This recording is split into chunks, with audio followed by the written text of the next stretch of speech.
Lucas capítulo 3, versículo 1 al 9. Dice así: En el año 15 del imperio de Tiberio César, siendo gobernador de Judea, Poncio Pilato y Herodes, tetrarca de Galilea, y su hermano Felipe, tetrarca de Iturea, y de la provincia de Traconite y Lisanias, tetrarca de Abilinia, y siendo sumos sacerdotes Anás y Caifás, vino palabra de Dios a Juan, hijo de Zacarías, en el desierto. Y él fue por toda la región contigua al Jordán, predicando el bautismo del arrepentimiento para perdón de pecados, como está escrito en el libro de las palabras del profeta Isaías, que dice: Voz que clama en el desierto, preparad el camino del Señor, enderezad sus sendas. Todo valle se rellenará y se bajará todo monte y collado. Los caminos torcidos serán enderezados y los caminos ásperos allanados. Y verá toda carne la salvación de Dios. Y decía a las multitudes que salían para ser bautizadas por él: Oh generación de víboras, ¿quién os enseñó a huir de la ira venidera? Haced pues frutos dignos de arrepentimiento, y no comencéis a decir dentro de vosotros mismos: tenemos a Abraham por padre. Porque os digo que Dios puede levantar hijos a Abraham aún de estas piedras. Y ya también el hacha está puesta a la raíz de los árboles. Por tanto, todo árbol que no da buen fruto se corta y se echa en el fuego. Cuando Cristo vino a este mundo, la religión había establecido sobre la ley de Dios, una ley que es perfecta y que es buena, un sistema opresivo e ineficaz ante la necesidad humana y el pecado.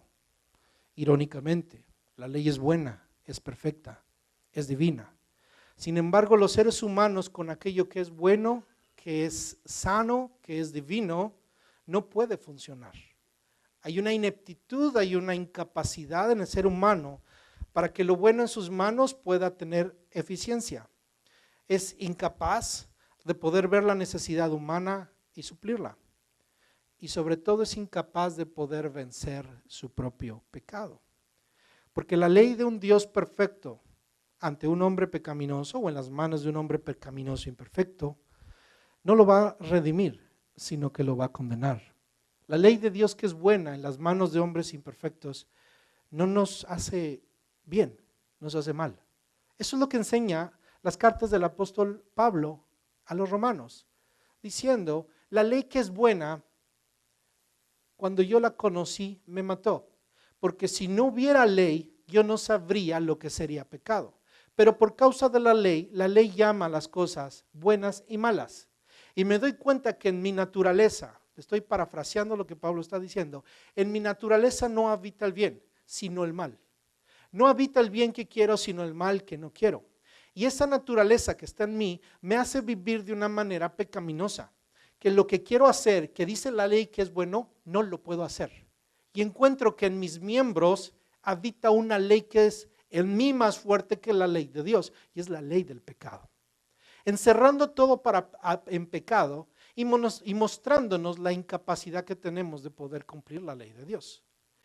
Termina Pablo en esa enseñanza diciendo: miserable de mí, ¿quién me librará de este cuerpo de muerte? Esa es la verdad que el Evangelio enseña, una incapacidad para los seres humanos de vencer su propio pecado. Y esto es irónico y puede parecer contradictorio. Jesús viene y nos enseña una ley y nos da principios y nos da verdades, sabiendo que históricamente el ser humano no ha podido cumplir la ley. Viene a un pueblo que no pudo cumplir la ley y que se convierte en pecaminoso. Viene a seres humanos que ni conocen la ley de Dios y que por tanto están lejos de Dios. Pero eso se llama gracia, que Dios viene a salvar a los pecadores, que Él viene a ser el médico de los que están enfermos. Jesús viene a salvar y a redimir a la humanidad. Pero el Señor Jesús nos enseña también leyes, nos enseña principios, nos da enseñanzas. Si nosotros no podemos cumplir las enseñanzas de Jesús, ¿para qué el Señor Jesús nos dio enseñanzas? Bueno, eso se lo voy a aclarar al final del mensaje del día de hoy. Pero por tanto quisiera introducir y llegar a ese punto culminante a través de cómo los evangelios nos abren o nos introducen las enseñanzas del reino. Hay una ley, la ley de Moisés, que el pueblo de Israel recibe y que es incapaz de cumplir. Y el pueblo de Israel con esa ley de Moisés establece un esquema religioso del cual él no puede salir, pero del cual él tampoco puede cumplir. Y se convierten en gente opresiva para con los demás y son incapaces de poder cumplir las necesidades o suplir las necesidades de todos los demás. Así que se introduce lo que le llamamos la palabra del reino. Este evangelio del reino sería predicado como el nuevo estándar de vida para todos los creyentes. Este evangelio del reino es el propósito de Dios, la ley de Dios, la ley de Cristo. Este es el estilo de vida que debemos vivir y por eso lo vamos a estudiar durante las siguientes semanas. En los evangelios, la enseñanza de la ética del reino inicia con Juan el Bautista, del cual leímos en estos pasajes. Así que número 1, quisiera hablarle de la ética que se basa en el arrepentimiento. El evangelio como forma de vida es un contraste. Las últimas semanas yo le he hablado de contrastes. Todas las enseñanzas que damos se convierten en contrastes de la vida común y corriente. Las cosas tienen que hacerse diferentes para que las cosas salgan diferentes. Hemos aprendido a vivir pecaminosamente, así que tenemos que aprender lo contrario. Así que la palabra del reino siempre va a ser tanto revolucionaria como la palabra del reino va a causar controversia en nuestras vidas. Hemos aprendido la religión de una manera, pero la palabra del reino nos las cambia. Para los judíos ese fue el problema que tuvieron. El Señor Jesús vino a ser un revolucionario y por eso no lo querían ¿quiénes? Los mismos religiosos. Antes que los políticos lo rechazaron los religiosos. ¿Quiénes gritaron crucifícalo? Los religiosos. No fueron los políticos. No fue Pilato. Pilato lo condenó, se lavó las manos, pero ¿quiénes lo pidieron? El esquema religioso, porque él vino a predicar la palabra del reino, que ese sistema religioso no estaba preparado para recibir, porque la palabra del reino no es para un sistema religioso, es para hombres y mujeres que han sido transformados por el poder de Dios, para poder hacer la voluntad de Dios. La palabra del reino es para la iglesia, es para usted, es para mí. Déjenme explicarle este pasaje. En el versículo 1 se nos identifica a Juan el Bautista. En el versículo 1 y el versículo 2, Juan el Bautista se nos identifica como profeta. Por nacimiento y por edad, Juan el Bautista debía haber tenido aquí aproximadamente unos 30 años.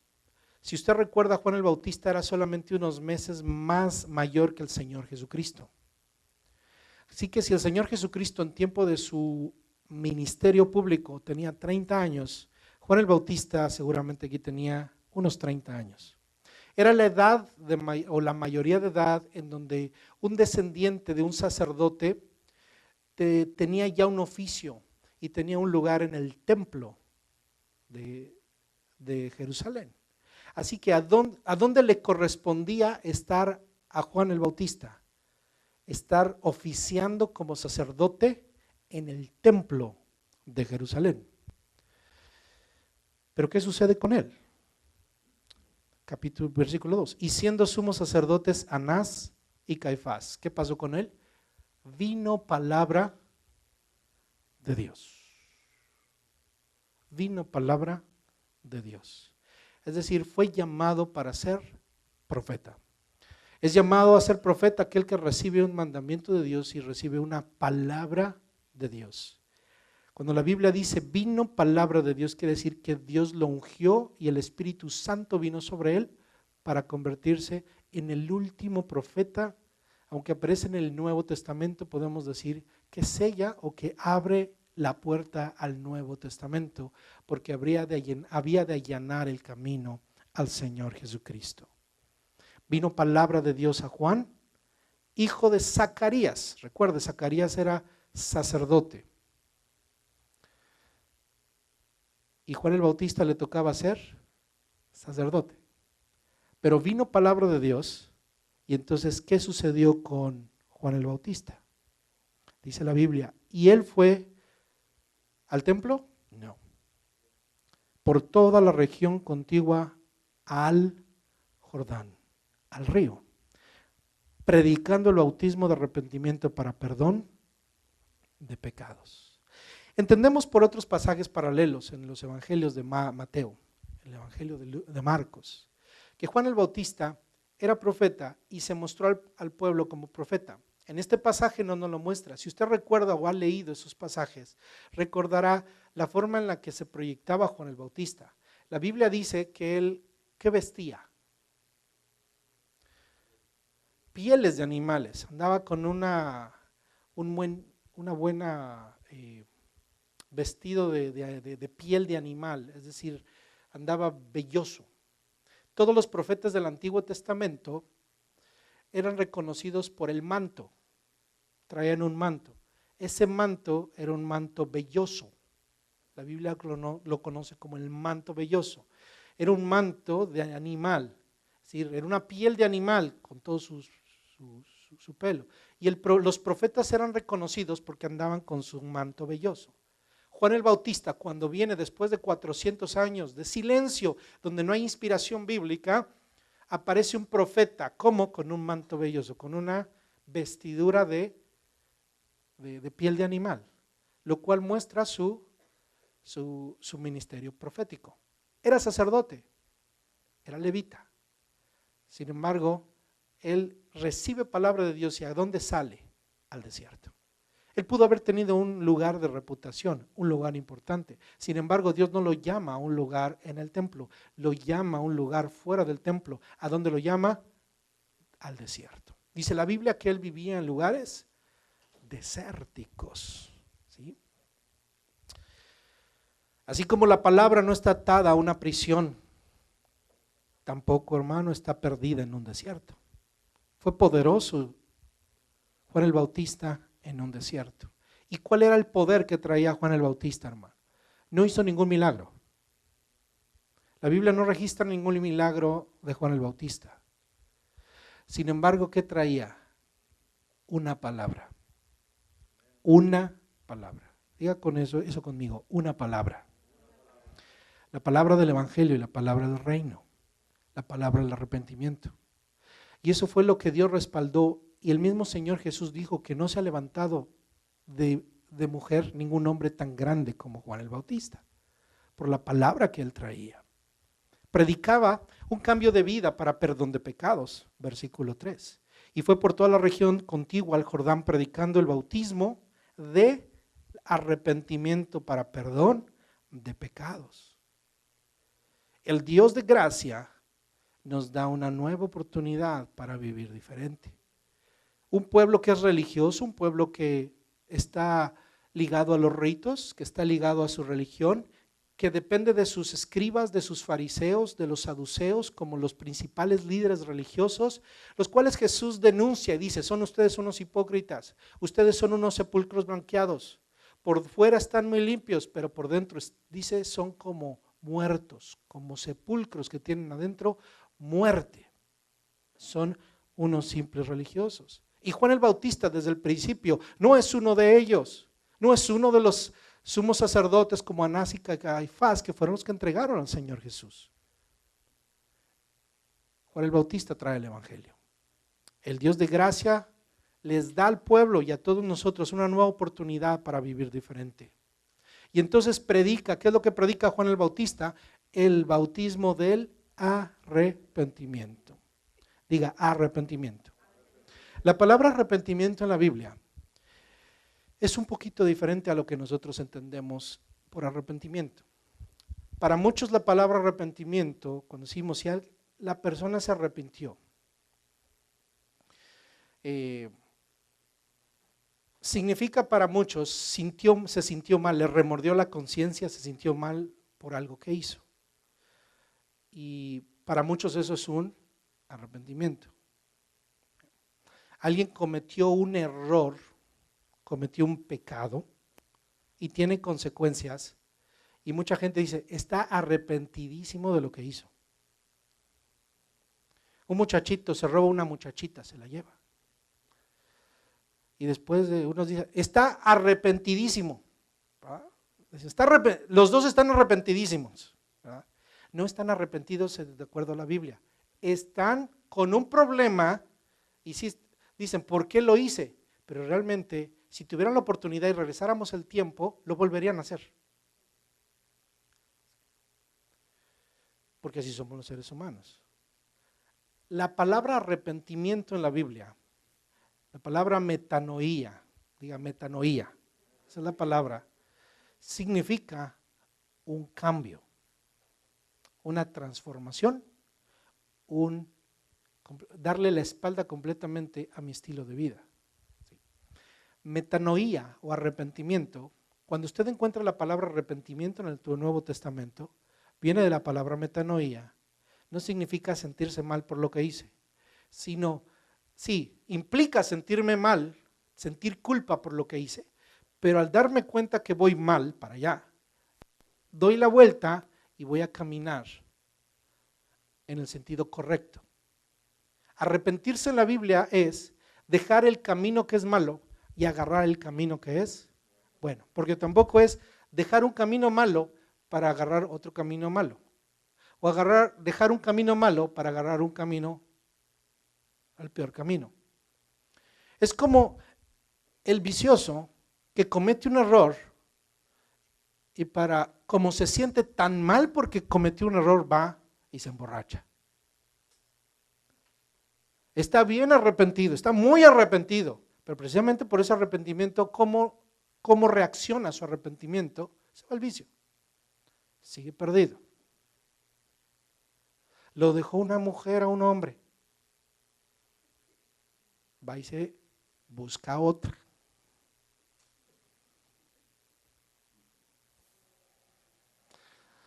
Y le va a decir, no, estoy arrepentido de haberme metido con aquella, pero ya me encontré una nueva. ¿Se da cuenta? ¿Cómo es el ser humano? ¿Por qué cree que la palabra del reino viene a ser revolucionaria? Porque la mentalidad del ser humano está torcida. ¿Sí?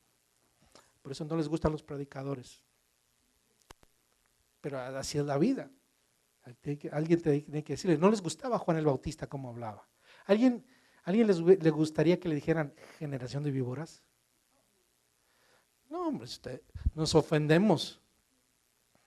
Pero a él no le importaba porque traía la palabra de Dios. Y la palabra de Dios dice, son una generación de víboras. Y si lo dice Dios, tenemos que decir. Entonces el arrepentimiento es dejar mi camino malo por agarrar el camino correcto. El Dios de gracia solamente así nos da una oportunidad para vivir diferente. La metanoía entonces dispone el corazón para una ética diferente y más excelente. No hay forma, hermano, de vivir la vida del reino y los mandamientos de Cristo si no hay un espíritu de arrepentimiento, una metanoía en nuestro corazón. Así que el rito que Juan el Bautista traía, el bautismo, porque Juan el Bautista bautizaba, exigía un cambio de corazón. Juan el Bautista decía, vienen a bautizarse y los bautizaba. Al único que se negó a bautizar fue a Jesús. Cuando llegaban los fariseos y saduceos les decía, generación de víboras. Pero cuando llegó con Jesús dijo, yo debería ser bautizado por ti y tú vienes a mí. ¿Sí? Aquellos los confrontaba, ante Jesús se humilló, porque sabía quién era el Hijo de Dios. Pero mire el corazón del Hijo de Dios cuando dice, es necesario que hagamos esto, es necesario que cumplamos toda ley. Yo vengo a hacerme como uno de ustedes. Yo vine del cielo, me humillé y me estoy haciendo obediente hasta la muerte y muerte de cruz. Así que Juan el Bautista exige un cambio de corazón. ¿Sí? Y entonces se nos habla acerca de la profecía de Isaías. Déjenme brevemente explicarle esta profecía. Versículo 4. Voz que clama en el desierto. Hace referencia a Isaías. Aquí Lucas y todos los evangelistas están de acuerdo en que Juan el Bautista cumple esta profecía. Voz que clama en el desierto. ¿Dónde se predicaba? ¿Sabe una cosa? Los que iban a arrepentirse no le llevaban el evangelio a sus casas. Ellos tenían que salir al desierto a escucharla, porque ahí se hablaba. Por eso la gente llegaba a bautizarse, porque es un acto voluntario. Es un acto de alguien que se arrepiente, alguien que quiere cambiar su vida. Exigía un cambio, recuerda. Voz que clama en el desierto, preparad el camino del Señor. Entonces, ¿cuál es la misión de Juan el Bautista? Preparar el camino del Señor. Y esto es una ilustración de cuando llegaba un rey en aquel tiempo. Ellos tenían muy clara esta ilustración. Cuando un rey iba a llegar a un lugar, el camino por donde el rey había de pasar debía estar bien hecho. El rey no podía pasar en donde hubiera valles.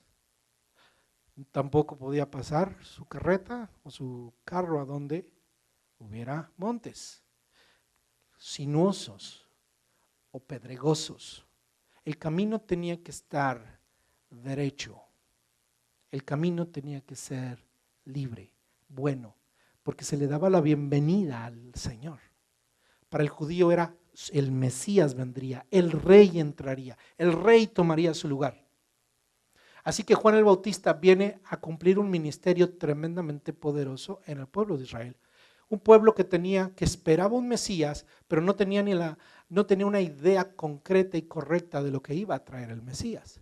Juan el Bautista viene ¿a qué? A aplanar el terreno, a rellenar el terreno, a hacer recto el terreno y hacerlo ligero para que viniera el Señor. Y cuando usted analiza esa misión que tenía Juan el Bautista, dice qué tremenda responsabilidad tuvo. Por eso es que salió en el desierto predicando con una palabra muy fuerte, la palabra del reino. Se nos registra solamente estas palabras, pero son profundas y son maravillosas. Hacía un pueblo de Israel que tenía que ser corregido. Era un pueblo que tenía que ser corregido. Una religión que tenía que ser corregida. Una política que tenía que ser corregida. Y unas vidas comunes y corrientes que tenían que ser corregidas. La palabra del reino, la palabra del evangelio corrige nuestras vidas. Hermano, si el ser humano pone atención a lo que el Señor Jesús nos enseñó, este mundo se corregiría. Y debo explicarle esto, hermano. La palabra del reino se va a cumplir y los principios y la vida, la forma en la que se ve esto, hermano, hay diferentes puntos de vista acerca de cómo se debe interpretar estos pasajes o a la proyección de los pasajes, en qué momento tiene una proyección total. Se entiende de que va a tener una proyección y un cumplimiento total en los últimos tiempos, en el milenio. Cuando Cristo venga y establezca su reino, el mundo se va a gobernar en base a qué principios? Los principios del reino. Hoy la iglesia tiene que gobernarse por los principios del reino. Pero recuerde que todavía estamos en un tiempo del el ya y aún no. Debemos cumplir la ley, pero todavía somos limitados y nos equivocamos. Todavía somos flacos espiritualmente. Todavía cometemos errores. Todavía pecamos. Porque aún no estamos todavía en el proceso de Dios. Pero cuando se cumpla y venga su reino y establezca su reino, como dice la Escritura, ¿cómo se va a vivir en el reino? En base a las reglas y a los principios de este reino. Y entonces, ¿por qué se enseña en este tiempo? Porque así debemos vivir en este tiempo. Así debemos esforzarnos. Ese es nuestro esfuerzo y este es el principio, los principios que debemos vivir como iglesia. Hasta que Cristo venga. Porque son la manera correcta de vivir. Así que Juan el Bautista viene en aquel tiempo a decirles, su religión no es que esté mal, pero como son seres humanos, hay que enderezarla. No les sirve su religión. Para nosotros como creyentes evangélicos, pentecostales o como se quiera llamar, necesitamos ser corregidos. Y lo único que nos puede corregir es el Evangelio. No venimos a predicar una religión, hermano. Venimos a predicar el Evangelio. Por eso es que mejor enseñemos lo que dice la Escritura, porque eso es lo que nos corrige. El Evangelio rellena los huecos, es decir, enriquece con gracia a los humildes. El Evangelio humilla a los orgullosos, porque de que somos orgullosos, somos orgullosos. Para que esos montes se bajen. El Evangelio rectifica lo torcido. Porque a veces todavía, hermano, hay uno que otro creyente que está muy torcido. El Evangelio hace que lo áspero del camino se haga suave y sea fácil de alcanzar para toda carne. Versículo 6. Y verá toda carne la salvación de Dios. Para que tanto judíos como gentiles puedan alcanzar. Para que los religiosos y que los no religiosos puedan alcanzar. Y hermano, por eso es que para que podamos hacer un evangelismo eficaz como iglesia en los últimos tiempos, necesitamos que el evangelio penetre nuestras vidas, penetre nuestras organizaciones, penetre, hermano, nuestras vidas completas, nuestras iglesias. Número 2. El que se arrepiente siempre pregunta, ¿qué haremos? El que se arrepiente siempre pregunta, ¿qué haremos? Versículo 10. Juan el Bautista les dice y les habla muy fuerte. Mire lo que dice el versículo 7. Y decía a las multitudes que salían para ser bautizadas por él: oh generación de víboras. Oh generación de víboras, ¿verdad? Pero quiero que pongas la atención al versículo 10. Y la gente le preguntaba diciendo, entonces, ¿qué haremos? La palabra que traía Juan el Bautista era fuerte. Pero aquel que está interesado en la palabra de Dios, entonces se pregunta, ¿qué haremos? Esta palabra hace eco de lo que dice Hechos capítulo 2. Sin perder Lucas, vaya conmigo a Hechos capítulo 2, versículo 37 y 38. Cuando Pedro predica su primer sermón, dice que esto es lo que sucedió con ellos. Cuando el evangelio es hablado y la gente se va a convertir, mire lo que pasa. Al oír esto, se compungieron de corazón y dijeron a Pedro y a los otros apóstoles, varones hermanos, ¿qué haremos? Pedro les dijo, tiene la misma predicación de Juan el Bautista, arrepentíos y bautícese cada uno de vosotros en el nombre de Jesucristo para perdón de los pecados y recibiréis el don del Espíritu Santo.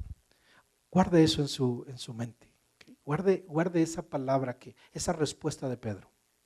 Esa respuesta de Pedro tiene algunas partes importantes. Arrepiéntanse, bautícense y viene una consecuencia. ¿Cuál es? Reciben el perdón y reciben el don del Espíritu Santo. El perdón y el don del Espíritu Santo. Nos regresamos a Lucas.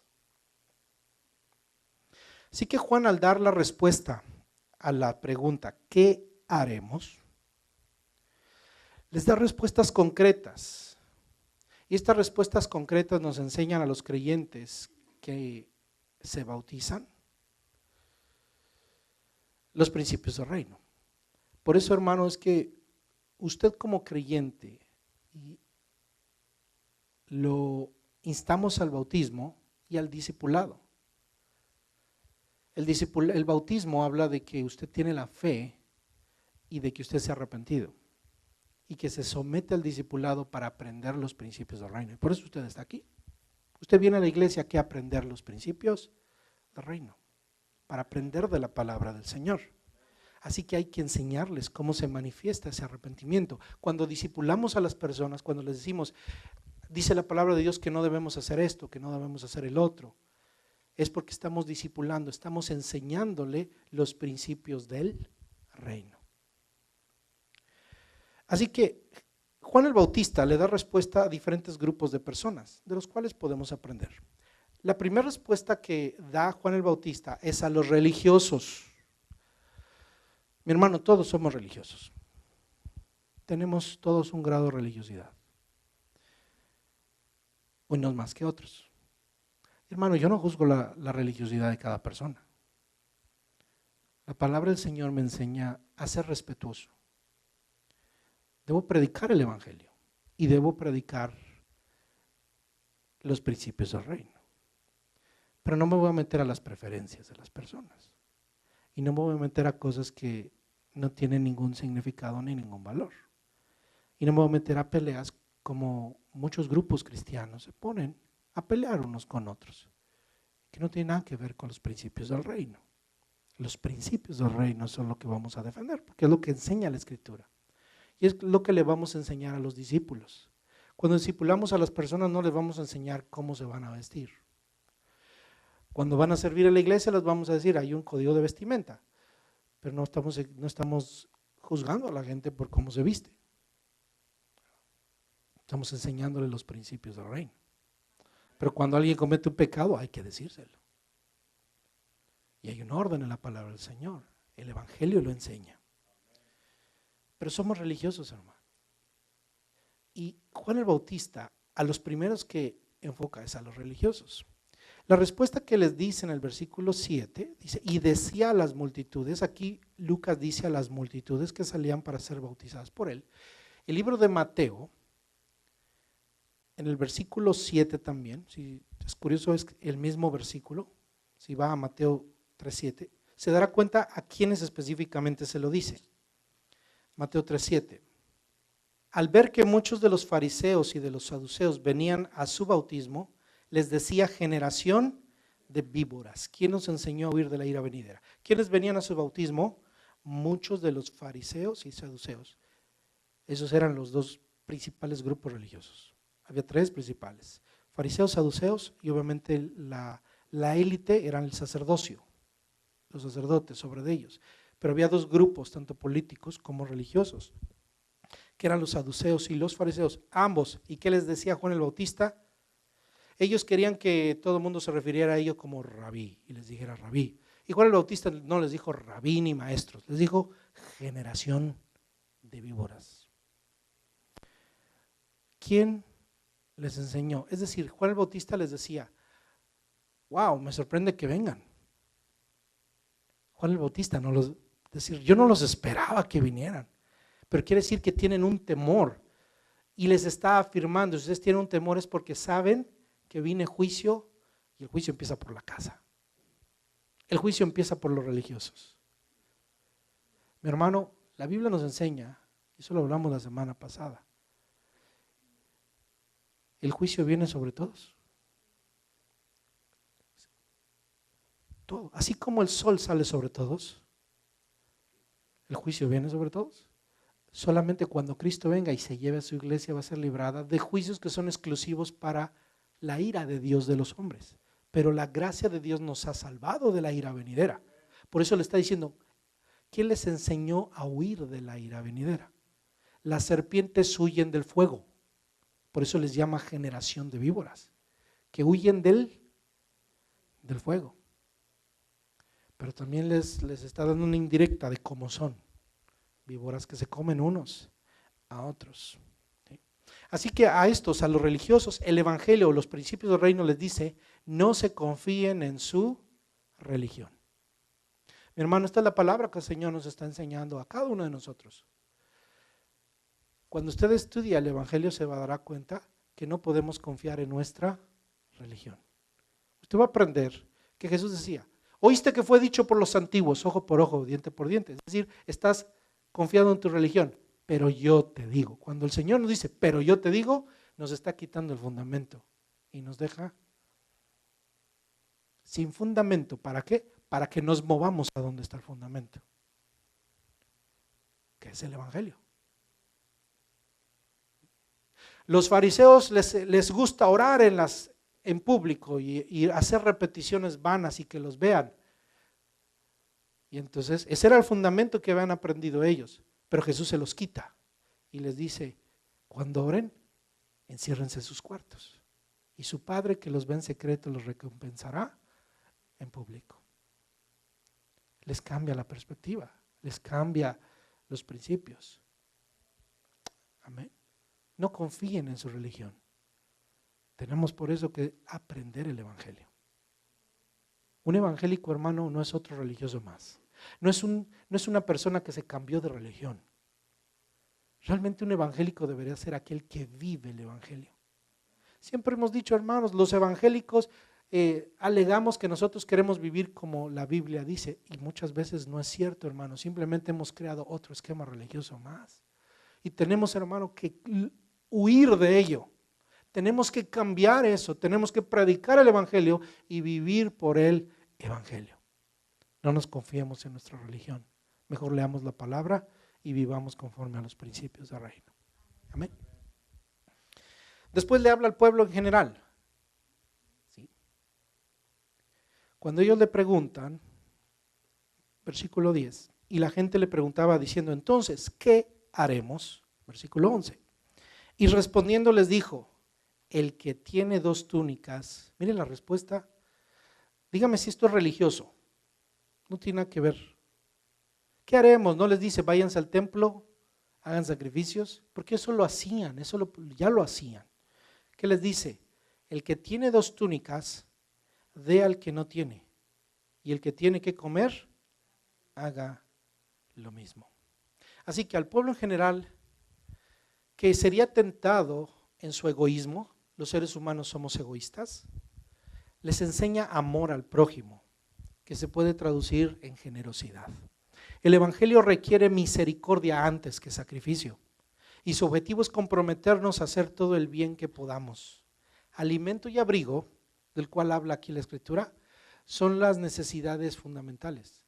De hecho, el evangelio, el mismo apóstol Pablo dice, teniendo sustento y abrigo, estemos contentos. Si usted y yo tenemos sustento y abrigo, debemos estar contentos. Todo lo demás es bendición. ¿Para qué? Para compartir con aquel que no tiene sustento y abrigo. Alimento y abrigo son las 2 necesidades más importantes de la vida. Y el que los tenga debe compartirlos con su prójimo, pues somos administradores, no dueños absolutos de lo que Dios nos concede. Y por tanto, hemos de usarlo conforme a los dictados de nuestro dueño, que es el Señor Jesucristo. Mi hermano, nuestra religión, la única manera de medir nuestra religión es con el evangelio. El evangelio es la regla con la que nos medimos.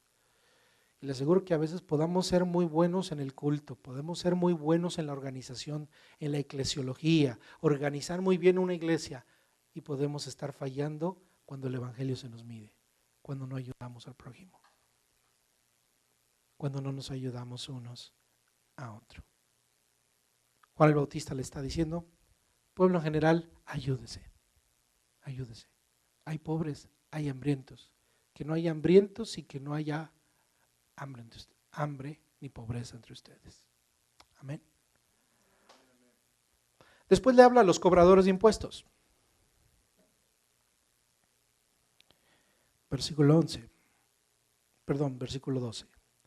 Vinieron también unos publicanos para ser bautizados y le dijeron, maestro, ¿qué haremos? Mire otros.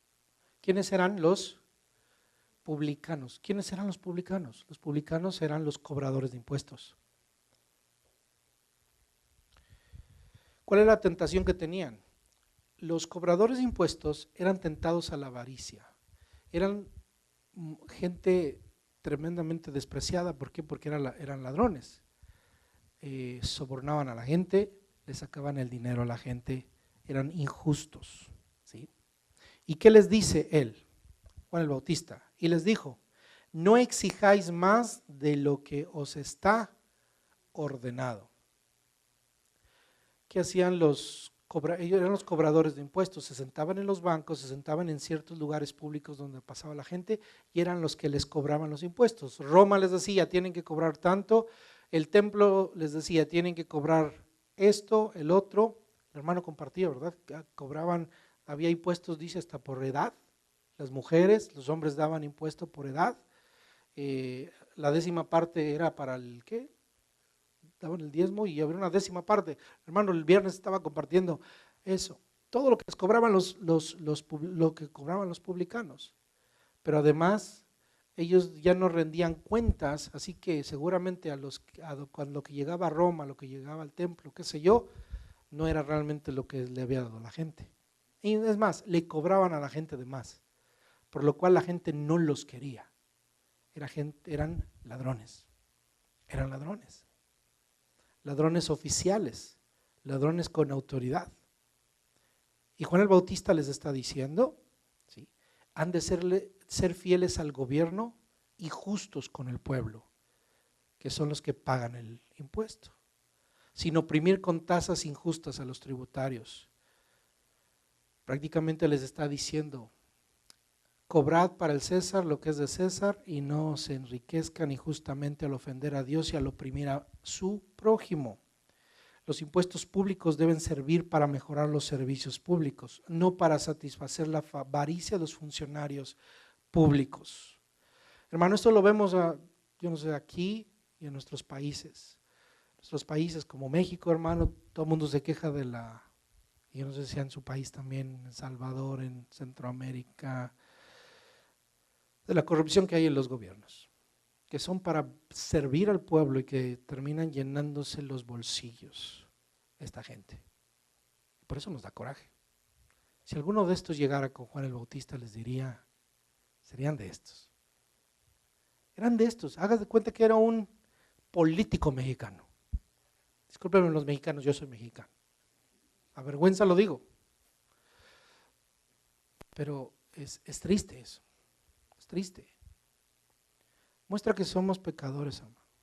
Hay mucha gente que dicen, era un buen político, y después la avaricia, hermano. Cuando hay dinero, cuando se ve dinero y se tiene cerca, somos pecadores, hermano. El diablo tienta. Por eso Juan el Bautista les dice, esto no es así. Todos los políticos, a lo mejor todos los publicanos tienen mala fama, pero tú no debes ser como ellos. Y si vienes al bautizo, yo te bautizo, pero ¿cómo está tu corazón? Tu corazón lo debes demostrar ¿cómo? Con otra actitud. ¿Sí? No les exhorta a abandonar su oficio,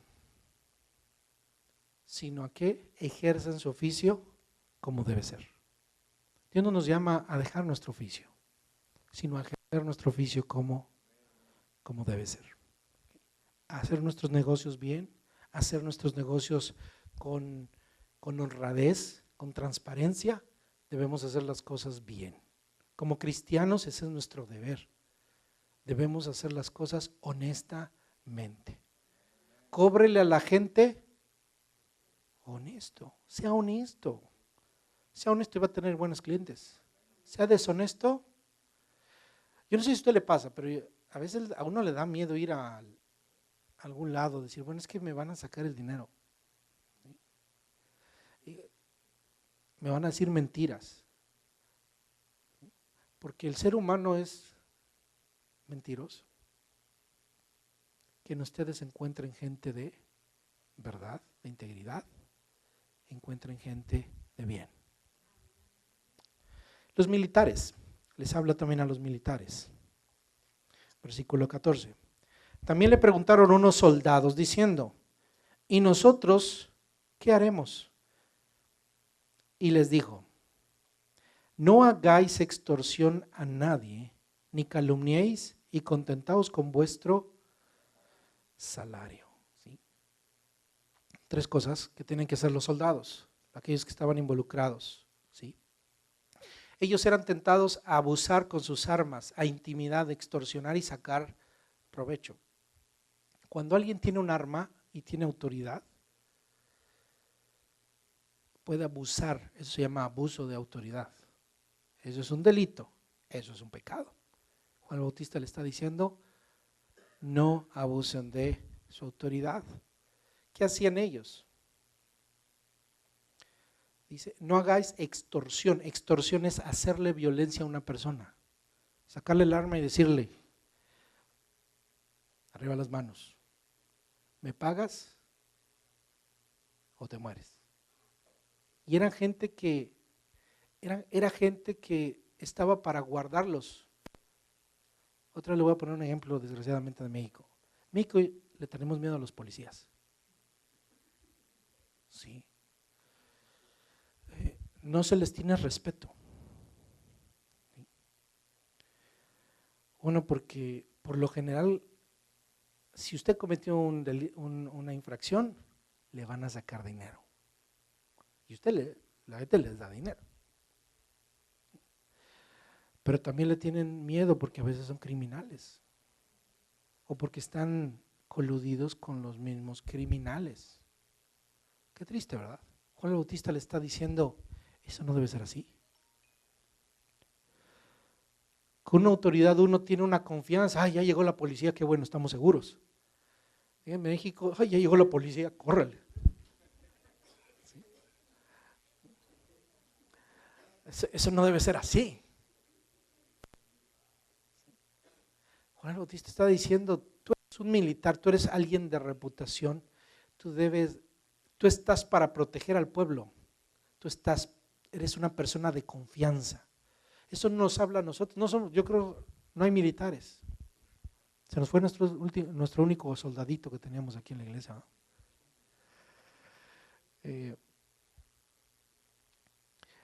Pero, ¿qué podemos aprender de esto? Hermano, hay gente que confía en nosotros. Y si confía en nosotros, de cualquier manera, en cualquier posición que estemos, precisamente debemos ser honestos con ello. No vamos a aprovecharnos de nuestra posición, no vamos a aprovecharnos de nuestro lugar, no vamos a aprovecharnos de nuestras armas. No vamos a usar nuestras armas en contra de la gente a la cual vamos a defender. Vamos a utilizar las armas adecuadamente. Otra vez, él no le está diciendo dejen de ser soldados.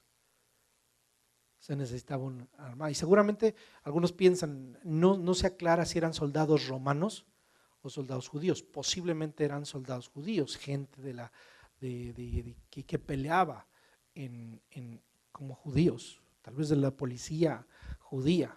Recuerde que a Jesús lo aprendieron tanto soldados romanos como soldados del templo, soldados de judíos, ¿sí? Así que la espada es para hacer justicia, traer seguridad al pueblo y terror a los malhechores, y no facilitarle a los malhechores su labor y traerle terror al pueblo. Cuidamos eso. Número 3, tercer punto. La ética del reino es alta para nuestra incapacidad humana. Yo le dije que al final iba a llegar a esto. Y esto es porque es una introducción a los siguientes temas que voy a hablar. Esto es lo que les enseña Juan el Bautista al pueblo. Arrepiéntanse, cambien, si se da cuenta, los consejos que le da son prácticos. El pecado que el hombre comete no es en el templo. Aquí en el templo todos tenemos caras de angelitos. Mire, qué bonitos. Pero a veces allá afuera somos unos demonios. Sí. Eso está mal, ¿no? Aquí todos somos muy buenos. Las iglesias están llenas de gente buena. Debemos entender, hermano, que las iglesias no están llenas de gente buena. Están llenas de pecadores. Pero gloria a Dios que aquí estamos pecadores que estamos siendo transformados por el poder de Dios. ¿Ok? No es para que no les estoy dando chance de pecar. Se les está enseñando lo que debemos hacer, lo que es correcto. Pero mire, la Biblia dice que el mundo está bajo el maligno. Efesios capítulo 2, no lo busque. Pero la Biblia dice que el mundo está bajo el maligno. Y también explica que nuestra naturaleza pecaminosa nos aleja de Dios. Y esa naturaleza pecaminosa nos incapacita para vivir de acuerdo a sus leyes. Eso es a lo que estamos llamando que el mundo está estropeado. Este mundo está quebrado, está estropeado. Porque hay divorcios entre un par de personas que se casaron y decían que uno era para el otro, la media naranja, al alma gemela. Y después de un tiempo, increíblemente, se divorcian. Porque se casaron dos pecadores. ¿Por qué cuando el bebé era todo un angelito, cuando está grande, lo corren de la casa? O el angelito cuando cumple 18 años se va peleado con los papás. Porque su angelito es un pecador, no es un angelito.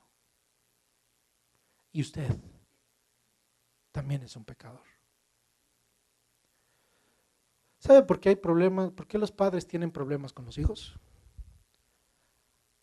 Porque tanto los hijos como los padres somos pecadores. ¿Usted piensa que los hijos son pecadores?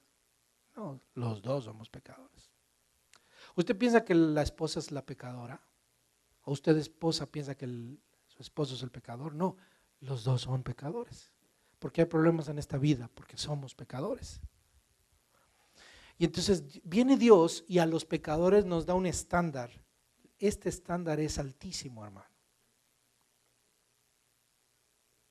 ¿Se imagina un policía de México diciéndole no extorsiones a nadie? No pidas mordida.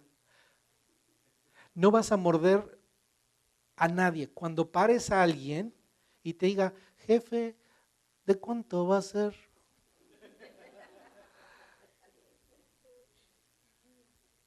Le vas a decir, no, usted cometió una infracción. ¿Sí? Cuando llegue un malhechor a decirte, pues, ¿sabe qué? Usted va a tener que trabajar para el cártel, aquí le vas a decir que no. Está difícil, hermano, porque no es fácil. ¿Es imposible? El Señor Jesús dijo que es imposible para el hombre, pero para Dios no hay nada imposible. Hermano, hoy quiero explicarle el Evangelio. A lo mejor dice, pues nos va a explicar el Evangelio a los que ya nos lo han explicado. Esta es la realidad. No podemos cumplir la ley del Antiguo Testamento. Se demostró que nadie la puede cumplir. Viene Cristo y nos da su ley. ¿Y qué cree? No ha cambiado la cosa. Jesús le da un estándar más alto y usted sigue siendo el mismo pecador. ¿Usted cree que podemos? No podemos. Si usted cree que los evangélicos, los evangélicos somos los únicos capaces de cumplir la ley de Cristo, está usted equivocado. Usted es exactamente la misma persona que la de afuera. Desde el punto de vista humano, en la naturaleza. La misma naturaleza que tiene la persona de allá afuera, que está perdida en sus delitos y pecados y en su vicio, esa misma naturaleza que lo llevó al vicio es la misma naturaleza que hace que usted explote cuando está enojado. Es la misma naturaleza que lo hace guardar rencor. Es la misma naturaleza que lo hace actuar cuando es cristiano como si no lo fuera. Es la misma naturaleza. ¿Sí? Cuando el Hijo de Dios, Cristo, vino al mundo, encontró un mundo quebrado. Se encontró a los judíos, a los fariseos que decían, yo soy muy religioso, pero él los conocía. Juan el Bautista los conocía, por eso le decía generación de víboras. ¿Sí? Generación de víboras. Había un templo majestuoso, un esquema religioso establecido, pero estaba quebrado. Por eso Cristo vino. Hermano, el Señor vino a dar sus leyes, pero vino a ayudarnos a cumplir esas leyes. No podemos cumplir la ley de Cristo si no es por Cristo mismo, mi hermano. Ahora yo quiero explicarle esto, hermano. Él vino a redimir al hombre. Él vino a redimir al hombre. ¿Sí? Lo único que tenemos para ser salvos, hermano, no es la ley de Cristo. La ley de Cristo o el mensaje no nos salva. Yo quiero tocar esto con mucho cuidado porque puede que usted no me lo vaya a malentender. Dios no nos dio, el Señor Jesucristo no dio sus leyes y su palabra para salvarnos cuando la cumplimos. porque no la podemos cumplir. Ese es lo que debemos entender. Somos pecadores. Jesús dijo, ama a tu enemigo. ¿Verdad que lo dijo? ¿Y cuántos honestamente lo pueden amar? Religiosamente dice, sí, yo lo amo, hermano. Yo pasé al altar y Dios trajo una unción tremenda aquí. Yo sentí tan bonito por mi enemigo. Bueno, será un milagro, será glorioso. Hasta ahorita no lo he escuchado, un testimonio de esos. Y aunque a lo mejor ahí lo sintió, después lo vio en persona y se le acabó.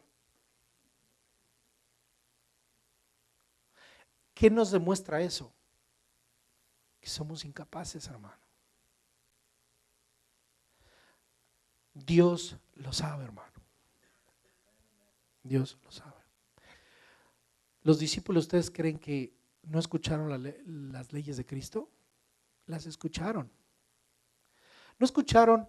Bienaventurados aquellos que son perseguidos por mi causa. ¿Verdad que lo escucharon? ¿Lo escucharon? Y cuando fue aprendido Jesús, ¿dónde estaban ellos? Huyendo. Lo único, hermano, quiero que se entienda, lo único que nos salva es la gracia de Dios. El mensaje del evangelio es este: usted no hace obras para salvarse, usted no cumple la ley para salvarse, porque no puede. Usted es salvo por la fe y por la gracia de Dios. Dice la Biblia, por gracia sois salvos por medio de la fe, y no de vosotros, pues es don de Dios, no por obras, para que nadie se gloríe.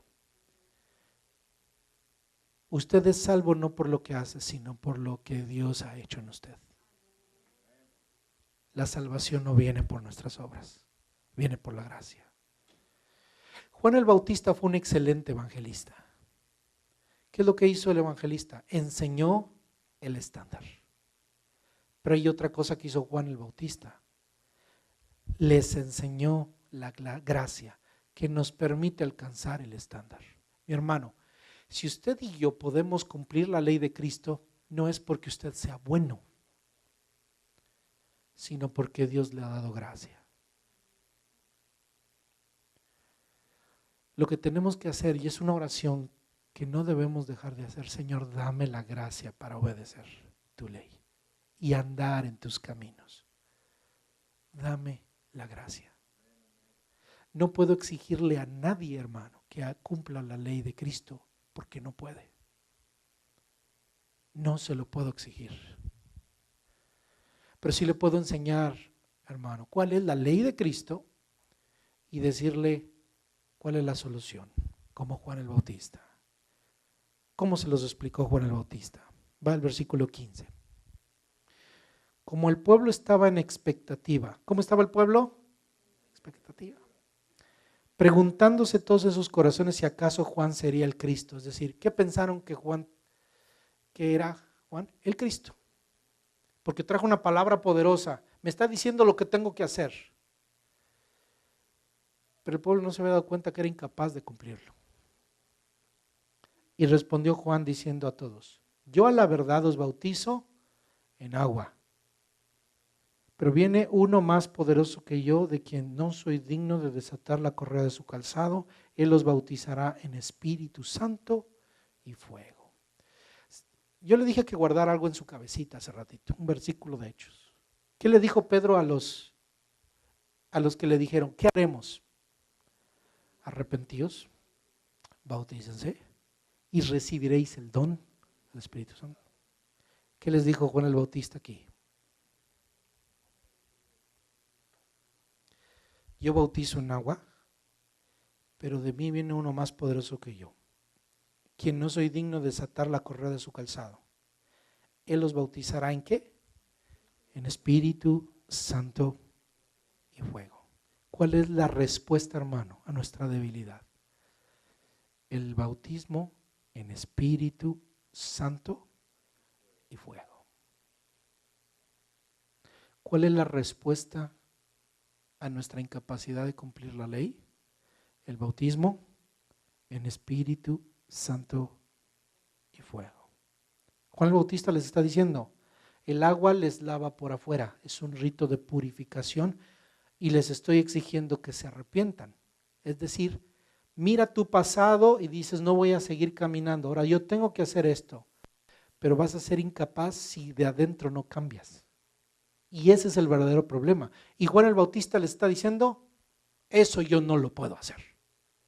Juan el evangelista, hermano, es un modelo de evangelista. Yo le comparto el evangelio y como yo le decía, yo hablo de aquí para allá, pero cuando yo suelto la palabra, el responsable de esa palabra ya no soy yo, es usted. Ahora, no es usted solo, el Espíritu Santo en usted. Yo solamente soy un mensajero. Juan el Bautista le dice, yo les bautizo con agua, pero viene uno que es más poderoso que yo. Más poderoso que yo. Usted necesita uno más poderoso que cualquier humano, que cualquier religión, que cualquier esquema, que cualquier política, que cualquier curso de superación personal. Usted necesita algo más poderoso y es a Cristo. ¿Sí? El agua lava por fuera, pero el fuego del Espíritu penetra en el corazón, no solo para purificarlo, sino para también regenerarlo. ¿Qué es lo que nos hace cumplir la ley? ¿Qué es lo que hace que uno que era vicioso de pronto dejó el vicio? El gran porcentaje de gente que se somete a tratamientos de vicio no los deja. Es difícil. Pero hermano, tenemos testimonio de gente que Dios ha transformado, porque no fue obra de ningún humano, sino la obra de Dios que tocó el corazón del hombre, que lo hizo adentro. Es un milagro, mi hermano. Juan predicaba una doctrina distintiva y discernía por palabras y señales lo precioso de lo vil. Seguramente Juan el Bautista podía ver que si estos eran sencillos o no. Y es lo único que podemos hacer, hermano. Podemos nosotros, a veces los ministros discernimos, nos damos cuenta. A veces nos damos cuenta, hermano, si usted recibe la palabra o no. Lo vemos en su rostro, lo vemos en su cara, lo vemos en su expresión corporal. Cuando le hablamos a una persona decimos, yo creo que ya no me va a recibir para la próxima. Pero sabe una cosa, Jesús, yo no puedo decirles, usted ya está perdido, porque el único que separa, que hace separación, es Cristo. Por eso Juan el Bautista les está diciendo, fíjense, 17, su aventador está en su mano y limpiará su era. Es decir, Él es el que limpia, Él es el que separa. Dios no me ha llamado a separar gente y decir estos sí y estos no. Él es. Yo, dice Juan, yo solo bautizo, yo solo predico, yo llevo el evangelio. Pero Jesús, el más poderoso, Él es el que hace la obra en cada corazón. Y una vez que hace la obra en cada corazón, en aquellos que no fueron transformados, Él es el que los separa, el que limpia su era. Y recoge el trigo en su granero y quema la paja en fuego que nunca se apagará. Así que Él puede separar eficazmente el trigo de la paja y limpiar así con esmero su era. Juan podía hablar palabras de consuelo, pero Cristo podía llevar el consuelo al necesitado. Juan podía proclamar seguridad a quienes creyesen en el evangelio, pero Cristo solamente es el que puede salvarlos. Juan podía amenazar a los hipócritas, diciéndoles así, y ya también el hacha está puesta a la raíz de los árboles. Por tanto, todo árbol que no da buen fruto se corta y se echa en el fuego. Le está diciendo a aquellos que no son realmente, que por fuera están bien, pero que por dentro no, porque no han dado fruto, que el hacha está puesta. Se los dijo Juan, pero ¿quién es el que los va a cortar? Cristo. Es el único que puede ejecutar el juicio. Es el único que puede recoger el trigo en su granero y quemar la paja con fuego inextinguible. Esto que nos enseña, mi hermano, que las leyes del reino no son para los no creyentes. No le exija a su familia que no conoce a Cristo que obedezca las leyes de Cristo. No le puede exigir al pecador que las obedezca, si para nosotros son difíciles. Pero quiero que entienda esto, son para nosotros. Sí son para nosotros. La ley de Cristo es para usted y para mí. Si es para usted y para mí, necesitamos el poder de Dios para poder cumplirlas. Quiero explicarle esto. Usted ha sido salvo. ¿Ha sido salvo usted? Si usted ha sido salvo, el Espíritu Santo ha venido a su vida y lo ha regenerado. Le ha dado un nuevo corazón. Y ese nuevo corazón está capacitado por el poder del Espíritu Santo para obedecer y cumplir la ley de Cristo. Ahora usted no va a ser un orgulloso cumplidor de la ley de Cristo, sino un humilde que puede decir, si hago esto para Dios, es por la gracia de Dios. Por la gracia de Dios puedo ayudar a mi prójimo. Por la gracia de Dios puedo sufrir por el Evangelio. Ser honesto solamente por la gracia de Dios. El poder de la regeneración, el fuego del Espíritu que quema lo pecaminoso del hombre y que enciende una llama viva del poder de Dios. Solamente podemos cumplir la ley de Dios por el poder de Dios. Así que quiero hacerle un llamamiento en esta hora, mi hermano, a que antes de seguir estudiando los principios del reino que debemos practicar, le pidamos a Dios su poder para poder cumplirlos. Porque no lo podemos hacer así porque sí.